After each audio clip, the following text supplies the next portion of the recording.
Hi hello வணக்கங்க. இன்னைக்கு railway எக்ஸாமுக்கு நம்ம ஜென்ரல் சயின்ஸ் தாங்க பார்க்க போகிறோம். இது வந்து ரயில்வே எக்ஸாமுக்கு மட்டும் இல்லை, காம்படிட்டிவ் எக்ஸாம் ஏன் இப்போ இருக்கக்கூடிய 10th ஸ்டாண்டர்ட் ஸ்டூடெண்ட்டுக்கு கூட இந்த சம் வந்து கேட்கலாம். சரியா? என்ன அப்படின்னு பார்த்தீங்கன்னா, ஒரு கரைசலின் POH, OH மீன்ஸ் ஹைட்ராக்சில், அதனோட மதிப்பு என்ன 11.76 ஏனில் கரைசலின் pH கண்டுபிடிக்க சொல்லியிருக்காங்க. அதாவது OH கொடுத்துட்டு pH கேட்டிருக்காங்க அப்படின்னா இந்த சம் வந்து pHக்கும் POHக்கும் உள்ள ரிலேஷன்ஷிப்பை பேஸ் பண்ண சம். ஓகேவா? அப்போ உடனே உங்களுக்கு மைண்டில் வரக்கூடியது pH + POH = 14. சரியா?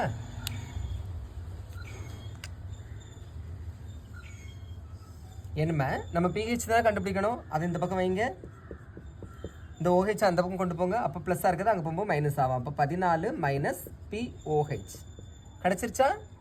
என்னமே சம்முக்கு வாங்க. 14 - POHோட வேல்யூ என்ன? 11.76.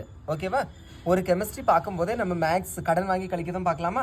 14 11.76 நம்ம இதை கழிக்க போகிறோம். 0 போட்டுக்கலாமா? இப்போ இங்கேருந்து கடன் கொடுக்க போகிறோம். இங்கே 3000, இங்கே 10000. என்ன இங்கேயும் கடன் கொடுக்கணும். இங்கே 9000, இங்கே 10000.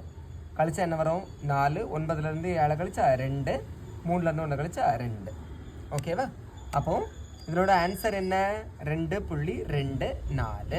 சரியா? புரிஞ்சிருக்கோன்னு நினைக்கிறேங்க. அதே மாதிரி உங்களுக்கு ஹோம்ஒர்க் பாருங்கள். POHோட வேல்யூ 4.5. அப்போ pH கண்டுபிடிச்சி கமெண்ட்டில் சொல்லுங்கள். பிடிச்சா லைக் பண்ணுங்கள். தேங்க்யூ.